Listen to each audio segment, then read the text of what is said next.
होऊ घातले। एक दोन महिन्याच्या अगोदर देशामध्ये लोकसभेच्या निवडणुका झाल्या आणि नरेंद्र मोदी तिसऱ्यांदा देशाचे प्रधानमंत्री झाले, राजे झाले। पण आता देशाची निवडणूक झाली खरी आहे, पण आता महाराष्ट्राची निवडणूक आहे। या महाराष्ट्राच्या निवडणुकीसाठीची नवीन प्रक्रिया चालू झाली। जे मुलं आणि मुली आता या घडीला 18 वर्ष पूर्ण केलेत आणि झालेत त्या सर्वांना आता एक विनंती आहे या कॉलेजचा प्राध्यापक या नात्यानं की प्रत्येकाचं नाव आता आपल्याला नाव नोंदवून घ्यायचं आहे। तुमचा भाऊ, तुमची बहीण, तुमची काकी, तुमची भाऊजे किंवा तुम्ही स्वतः ज्यांचे 18 वर्ष पूर्ण झालेत आता या महिन्यामध्ये त्या सर्वांना विनंती राहणार आहे की मतदार नोंदणीची प्रक्रिया चालू झाली। उदगीर तालुक्याचे आपले डेप्युटी कलेक्टर शिंदे साहेब आणि सरकारचा असा आदेश आहे की 18 वर्ष पूर्ण झालेल्या कोणत्याही शाळा महाविद्यालयामध्ये शिकत असणारी जी मुलं आणि मुली आहेत या सर्वांना सक्त सूचना द्या। निवडणूक यादीमध्ये त्यांचं नाव नोंदवायला लावा आणि तो कार्यक्रम पूर्ण करा।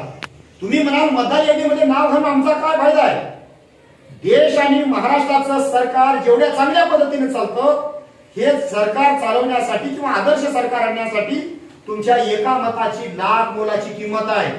म्हणून कोणताही विद्यार्थी, कोणतीही विद्यार्थिनी आणि महाराष्ट्राचा कोणताही व्यक्ती मतदारापासून वंचित राहणार नाही, मतदान करण्यापासून वंचित राहणार नाही, मतदार यादीमध्ये नाव घालण्यापासून वंचित राहणार नाही।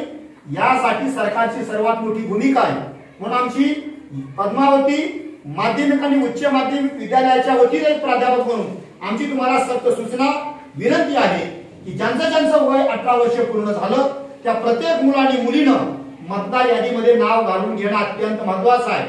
मतदार यादीमध्ये नाव घालणं आणि मतदान करणं याचा अर्थच असा आहे की मी या देशाचा सक्षम नागरिक आहे, मी या देशाचा आणि महाराष्ट्राचा नागरिक असल्या कारणानं महाराष्ट्राचं सरकार चांगल्या पद्धतीने यावं, हा महाराष्ट्र सुजलाम सुफलाम व्हावा, त्यांच्या हातून या महाराष्ट्राचं संपूर्ण काम व्हावं एवढ्यासाठी तुम्ही जर एक मतदान केलात तर तुमच्या एका मतामुळे देखील चांगलं सरकार येऊ शकतं।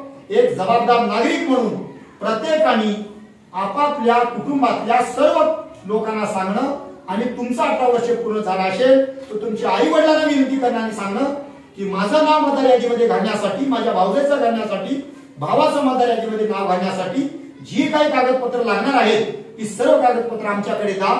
अन्यथा तुमच्या गावामध्ये किंवा घरापर्यंत माणूस येईल त्या माणसाला विनंती करून हे सांगणं की बाबा हे माझं नाव मतदार यादीमध्ये घाला, एवढी तुम्हाला मी या ठिकाणी कॉलेजच्या वतीनं विनंती करतो। थांबू का सर?